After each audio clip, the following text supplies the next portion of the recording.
कोरोनानं शिकवलं आपल्याला जगात कोणी कुणाचं नाही महाराज.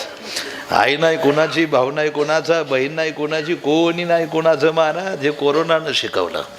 संपत्ती सुद्धा तुम्हाला कोरोनातून वाचू शकत नाही महाराज. नाही तर आमच्या तालुक्यातली घटना आहे, सांगून जातो तुम्हाला, ऐका. आमच्या तालुक्यातली घटना आहे. 55 वर्ष वय आहे काका म्हाताऱ्याचं. त्यानं 20 वर्षापासून महाराज इतकी गरिबी परिस्थिती काढली, त्याचं बनेल तुटलं बनेल, तर त्यानं बनेलाला गाठण मारली, पण बनेल नवं नाही घेतलं पोराव. 1 गुंठा जमीन नव्हती त्याला गावात. हॉटेलचा चहा तो कधी पिला नाही. त्या स्टँड पासून तर त्याच्या घरापर्यंत जायला रिक्षावाला 10 रुपये घेत होता. 5 किलोमीटर अंतर होतं, पण त्यानं रिक्षावाल्याला कधी 10 रुपये दिले नाही, पायी गेला. चप्पल तुटली त्याची, त्यानं 1 चप्पल 2-2.5 वर्ष वापरली, पण नवी चप्पल कधी घेतली नाही. काय सांगावं तुम्हाला महाराज. एवढे राब राब राब राब कष्ट केली, हाडाचं काढं केलं, रक्ताचं पाणी केलं. 2 मुलं आहे त्याला. 1 मुलगा आता वकील आहे, 1 मुलगा इंजिनियर आहे. आणि त्यानं एवढे कष्ट करून जर हॉटेलमध्ये गरम वडापावाचा वास आला ना, त्यानं विचार करावा, वडापाव 10 रुपयाला आहे, नाही खायचा मला वडापाव. दुखत असेल डॉक्टरकडे गेलो तर 100 रुपये घेईल, तो 5 रुपयाच्या गोळ्या खाऊन नीट व्हायचा, पण दवाखान्यात कधी गेला नाही. एवढी बचत करून त्यानं 5 एकर जमीन घेतली गावामध्ये. किती? 5 एकर जमीन घेतली. बारकाई नाही का, ही गोष्ट नाही, हे पुस्तकातलं नाही, हा माझ्या जीवनातला अनुभव आहे गेल्या 6 महिन्यापूर्वीचा. सांगू तुम्हाला, झोपडपट्टीत राहणारा माणूस ज्या वेळेस 5 एकर जमीन घेतो ना, त्यावेळेचा आनंद खूप वेगळा असतो महाराज. त्यानं बंगला बांधला 25 लाखाचा 2 मुलांना. 1 मुलगा वकील आहे, 1 मुलगा इंजिनियर आहे. आणि 6 महिन्यापूर्वी अचानक ते 55 वर्षाचं म्हातारं आजारी पडलं. आजारी पडल्यानंतर अहमदनगरला दवाखान्यात नेलं. 4-5 दिवस म्हाताऱ्याला ठेवलं, पण म्हाताऱ्याला काय फरक पडेना. डॉक्टर म्हणले टेस्ट करावी लागेल, म्हणून रॅपिड केले. रॅपिड निगेटिव्ह आली. परत 4-5 दिवस त्याच्यात गेले. 4-5 लाख रुपये आतापर्यंत गेले होते. म्हातारं काय क्लिअर व्हायना. डॉक्टर म्हणले ताप तर काय उतरे ना, ऑक्सिजन लेवल थोडी कमी होऊन राहिली, आपण RT-PCR करून पाहू, घशातली टेस्ट करून पाहू. घशातली टेस्ट केली आणि त्या म्हाताऱ्याचा रिपोर्ट पॉझिटिव्ह आला. स्कॅन केला, छातीचा स्कोर 19 दाखवला. ऑक्सिजन लेवल चेक केली, ऑक्सिजन महाराज 85च्या खाली आला होता. करायचं काय म्हटलं, ICU मध्ये द्यावं लागेल. ICU मध्ये हलवलं म्हाताऱ्याला, कोरोना पॉझिटिव्ह. नगरला 15 दिवस ठेवलं. नगरला 12-13 लाख रुपये खर्चवली महाराज त्या म्हाताऱ्याकरता. 15 दिवस झाले होते. 55 वर्षाचा म्हातारा दवाखान्यात होता. ज्या म्हाताऱ्यानं कधी महाराज हॉटेलला भजे खाल्ले नाही, ज्या म्हाताऱ्यानं कधी नवं बनेल नवं घेतलं नाही, आणि जो म्हातारा कधी हॉटेलचा चहा पिला नाही, तो 55 वर्षाचा बाप महाराज 15 दिवसात 12 लाख रुपये बिल झालं होतं दवाखान्याचं.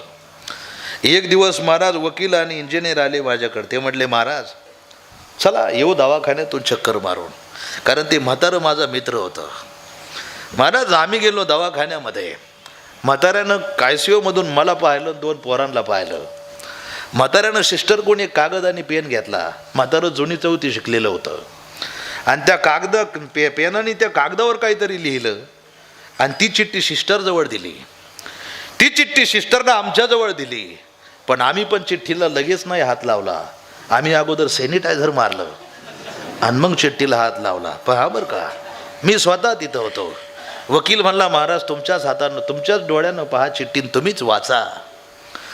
महाराज 55 वर्षाच्या म्हाताऱ्यानं चिठ्ठी लिहिली होती. 2च वाक्य लिहिले होते, पण 2 वाक्य वाचले, माझे हातपाय गळाले. महाराज 55 वर्षाच्या म्हाताऱ्यानं त्या चिठ्ठीत लिहिलं, मुलांनो लय काबाड कष्ट केले रे मी, लय काबाड कष्ट केले रे मी. हे पहा मुलांनो, तुम्ही काही म्हणा अथवा नका मानू, मला माहिती आहे मला कोरोना झालाय. 55 वर्षाचा म्हातारा काय म्हणतोय, मला माहिती आहे मला कोरोना झालाय. पण मुलांनो एक काम करा, तुम्ही आतापर्यंत भरपूर पैसे खर्चवले असतील, पण आता एक काम करा, आता तुमचे पैसे खर्चू नका मुलांनो. मुलांनो आता तुमचे पैसे खर्च करू नका. पण एक काम करा, मी जी 5 एकर जमीन कमवली ना, काय म्हणतोय, मी जी 5 एकर जमीन कमवली ना तेवढी विकून टाका, तिचे पैसे दवाखान्यात भरा, लागले तर महाराजाकडून थोडेफार घ्या अजून, पण मला याच्यातून वाचवा रे, मला कोरोनानं मरायचं नाही. महाराज, ज्यानं कोरोना जवळून पाहिला त्या माणसाला अजूनही विचारा, त्याला हॉस्पिटल जरी आठवलं तरी त्याचा लटलट काप होतो. महाराज म्हातारं एकच सांगत होतं, बाबा रे मला कोरोनानं मरायचं नाहीये, मला नाही मारायचं कोरोनानं, माझी 5 एकर जमीन विका रे, पण मला याच्यातून वाचवा. पायाखालची माती सरकल्यासारखी झाली, डोक्यावरचा आभाळ खाली आल्यासारखं वाटायला लागलं. पोरं मला म्हटली, महाराज काय करायचं, विकून टाका. म्हटलं जमीन, 5 एकर जमीन विकली महाराज, 5-25 लाख रुपये जवळ आले असतील. मग म्हटले आता काय करायचं, म्हटले पुण्याला हलवा. 15 दिवस नगरला पेशंट राहिलं, तिथून पुण्याला हलवलं. पुण्याला 15-20 लाख रुपये खर्च केले. वार बुधवार होता, उद्या गुरुवार आहे. पुण्याच्या डॉक्टरांनी सांगितलं उद्या तुमच्या पेशंटला डिस्चार्ज आहे, तुमचं पेशंट तुमच्या ताब्यात येणार आहे. घरी आनंद होता. महिला मंडळ, 50 वर्षाच्या आईला आनंद होता. 5 एकर जमीन गेली त्याचं दुःख नव्हतं तिला, बर का. थोडं कमी करा, शिट्टी नका मारून ठेवू. 5 एकर जमीन गेली त्याचं दुःख नव्हतं तिला, फक्त माझ्या कपाळाचं कुंकू वाचणार आहे याचा तिला आनंद होता. कारण कपाळाच्या कुंकुवाची किंमत ही फक्त आमच्या जुन्या आईलाच विचारा. महाराज ती म्हणते धनी आहे तर दुन्या आहे, नाही तर 4 गल्ल्या सुन्या. महाराज ती म्हणली कपाळाचं कुंकू वाचलं ना बस. वकील आणि इंजिनियरांनी एक वाक्य सांगितलं, महाराज 5 एकर जमीन जाऊ द्या, पण आतापर्यंतचा इतिहास असा आहे का ज्यानं कमवलंय त्याच्या कामं ते कधी आलं नाही. बारकाईनं वाक्य आहे का, मी कमवलं हे माझ्या मुलाला कामं येणार आहे, तुम्ही कमवलं हे तुमच्या मुलाला कामं येणार आहे. मुलं म्हटली अरे आमच्या वडिलांनी कमवलंय आणि ते त्यांच्याच करता कामं आलं, याचा मुलांना आनंद होता. आणि म्हणून एक वाक्य लक्षात ठेवा बरं का, जाणकार माणसं आहात तुम्ही, बागतदार माणसात, बागायत भागातले एक वाक्य बारकाईनं ऐका मरेपर्यंत. कोरोनात ते वाक्य मी स्वतः शिकलोय महाराज, मी बी लय पळत होतो, पण एक वाक्य बारकाईनं ऐका, संपत्ती कमवण्यात इतकाही वेळ वायाला घालवू नका. संपत्ती कमवण्यात इतकाही वेळ वायाला घालवू नका का कमवलेली संपत्ती खर्च करायला आपल्याकडे वेळच राहणार नाही. महाराज संपत्तीचा उपभोग घेता आला पाहिजे. आणि ज्यानं संपत्ती कमावली आणि ज्यानं उपभोगला तो खरा श्रीमंत. महाराज ज्याला संपत्तीचा उपभोगच घेता येत नाही तो कशाचा श्रीमंत. लई माणसं आहेत प्रॉपर्टी कमावणारे पण पैशावर हात ठेवून मेले, काही मरतील तरी सुटाना. महाराज संपत्तीचा उपभोग घेता आला पाहिजे. वार बुधवार आहे, रात्रीचे 12 वाजले. 12 वाजता अचानक पुण्याच्या दवाखान्यातून मला फोन आला, खळेकर महाराज तुमचं पेशंट आहे पुण्याला. म्हटलं हो, उद्या डिस्चार्ज आहे. उद्या डिस्चार्ज नाही, तुमच्या पेशंटची ऑक्सिजन लेवल अचानक खाली आली आणि त्यामुळे तुमचं पेशंट एक्सपायर झालं. एक्सपायर झालंय. 55 वर्षाचा बाप गेल्याची बातमी ऐकली, वकिलाला आणि इंजिनियरला सांगितली. धायमाय मुकलून रडतायत, अरे 40 लाख रुपये गेलेत पण बाप वाचला नाही. एवढंही करून स्वतःला सावरलंय. ते म्हणतायत महाराज जाऊ द्या 40 लाख रुपये, पण अंत्ययात्रा करायची, प्रेत यात्रा काढायची. म्हणून विचारलं दवाखान्यात ताब्यात भेटेल का डेड बॉडी. सांगितलं ताब्यात नाही भेटणार, अंत्यविधीला यायचं असेल तर अमरधाम मध्ये या. गेलो आम्ही 4-5 जण. वकिलानं 2100 रुपयाचा हार घेतला फुलाचा बापाच्या प्रेतावर अर्पण करण्याकरता, पण हार जवळ नाही जाऊ दिलं. सांगितलं लांबून फेका मावशी. हार लांबून फेकला पण हार गळ्यात नाही गेला, हार पायात गेला. काका ज्यानं स्वतःला बनेल नवं घेतलं नाही, जो कधी हॉटेलचा चहा पिला नाही, शेवटचा हार सुद्धा त्याच्या गळ्यात घालता आला नाही, तर आपल्याला याच्यातून वाचवणार कोण आहे महाराज. आणि याचं उत्तर ऐका, एका चक्रपाणी वाचवून या. तुका म्हणे तुझं सोडविना कोणी आणि एका चक्रपाणी माझ्या भगवंताशिवाय तुम्हाला कोणी वाचवणार नाही महाराज. नाही तर दाखवा तुम्ही मला आतापर्यंत 2 वर्षाच्या काळात का अमुक ठिकाणी सप्ताह झाला आणि सप्त्यात 10 पेशंट पॉझिटिव्ह निघाले, बुटानं हाणीन त्याला. महाराज इथं ताकद येते, फक्त काही माणसं मारणार 100%. महाराज कोरोनाचे नियम पाळू नका असं मी म्हणत नाही तुम्हाला. कोरोनाचे नियम 100% पाळले पाहिजे. तोंडाला मास्क 100% लावलं पाहिजे, पण मास्क लावायच्या नादात गळ्यातली माळ निघता कामा नाही. माळा काढून अंडे खाल्लेत काही नालायकांनी आणि परत माझ्या पुढे येऊन बसलेत कीर्तनाला.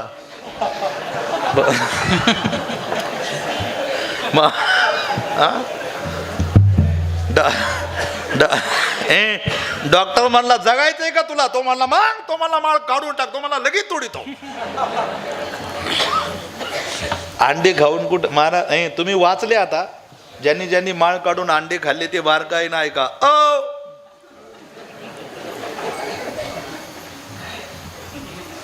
पुरुष मंडळी यांच्यापैकी दाखवू का 2-3 जणी तुम्हाला अंडे खाणाऱ्या? दाखवू का? हा दाखवा, मी खातो मार त्यांचा. दाखवा दाखवा दाखवा, मला हाणू द्या.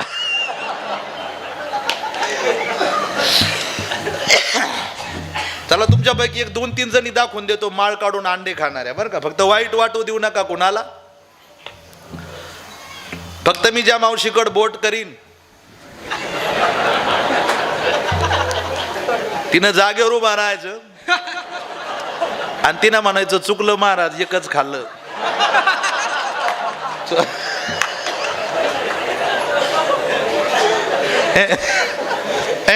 चला महिला म्हणा तुम्ही ताईट पहा माझ्याकडे, म्हणजे मला ओळखा. महिला म्हणा असं खाली पाहायचं नाही, मग तर धरलीच.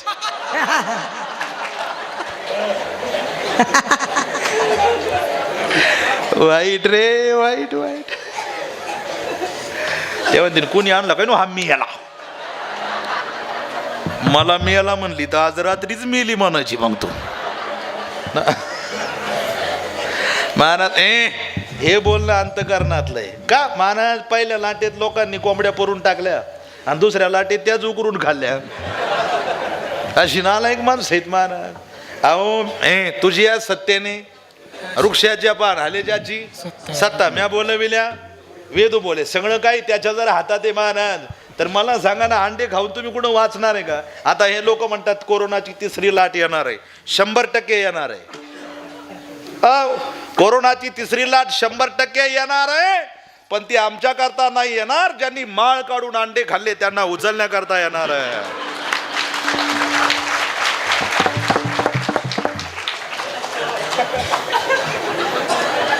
ज्यांनी खाल्ले त्यांनी नाही वाजवल्या टाळ्या.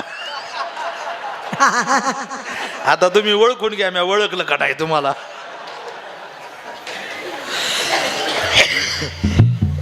वाईट वाटू देऊ नका, पण सांगू तुम्हाला महाराज तुम्ही अंडे खाऊन एक वेळेस वाचणार नाही, पण आमच्या भगवंताचं स्मरण करा, निश्चित वाचल्याशिवाय राहणार नाही महाराज. मी स्वतः आजारी पडलो होतो बरं का. 1-2-3 वर्ष झाले असतील. 3 वर्षापूर्वी मी आजारी पडलो, अचानक बेशुद्ध पडलो. मग मला आमचे घरचे, माझी आई, माझे वडील, आमची बायको, आमचा ड्रायव्हर मला नगरला नेलं दवाखान्यात. नगरला दवाखान्यात नंतर आई रडायला लागली. आई म्हणली डॉक्टर साहेब वाचले पाहिजे आमचे महाराज. आई आहे ती महाराज. आई म्हणली 4-5 तोळे दागिने तुम्हाला देऊन टाकते, पण डॉक्टर माझा मुलगा वाचला पाहिजे. बापही पुढे गेला. बाप म्हटला लागलं तरी एखादा एक जमीन देतो, पण माझा मुलगा वाचला पाहिजे. बाप बाजूला झाला आणि बायको पुढे आली.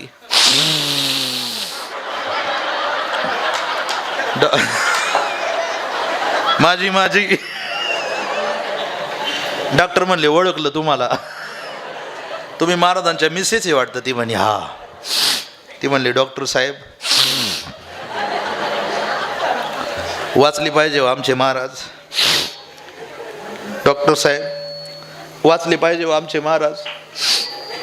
पैसे कमायचं मशीन आहे हो.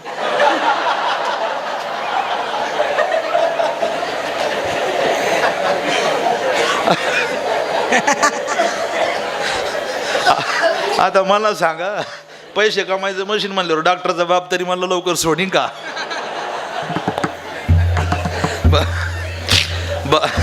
बायको बाजूला गेली आणि मुलगा पुढं आला. महाराज माझा मुलगा पुढं आला. 8 वर्षाच्या मुलाच्या हातामध्ये चिल्लरचा डबा होता आणि 8 वर्षाचा मुलगा महाराज चिल्लरचा डबा वाजवत वाजवत डॉक्टर पुढं आला. महाराज डॉक्टरला कधी वाईट वाटलं नव्हतं, पण 8 वर्षाचा पोरगा चिल्लर वाजवतोय आणि 8 वर्षाचा पोरगा डॉक्टरला म्हणतोय, डॉक्टर अंकल, ओ डॉक्टर अंकल, सगळे काही पैसे तुम्हाला देतो याच्यातले, पण माझे बाबा वाचवा, माझे बाबा वाचले पाहिजे डॉक्टर अंकल. 8 वर्षाच्या मुलाच्या डोळ्यातलं पाणी डॉक्टरनं पाहिलं आणि डॉक्टरच्याही डोळ्यातून टपकन पाणी पडलं, कारण डॉक्टरही माणूसच आहे. डॉक्टरनी माझ्या मुलाला उचलून घेतलं आणि सांगितलं, बाळा नक्की वाचवेल तुझ्या बाबांना, नक्की वाचवेल तुझ्या बाबांना. मुलाला बाहेर काढून दिलं आणि आई वडिलांना आणि बायकोला सांगितलं, आई बाबा वाचवला असता तुमचा मुलगा जर माझ्या हातात असता. मला काय सांगायचंय बारकाई नाही का, वाचवला असता तुमचा मुलगा जर माझ्या हातात असता. तुम्ही एक काम करा, तुम्ही त्याच्यावर विश्वास ठेवा. हे माझ्या हातात नाही, हे त्याच्या हातात आहे. एका चक्रपाणी माझ्या भगवंताशिवाय तुम्हाला कोणी सोडवणार नाही. सोडवीन राजा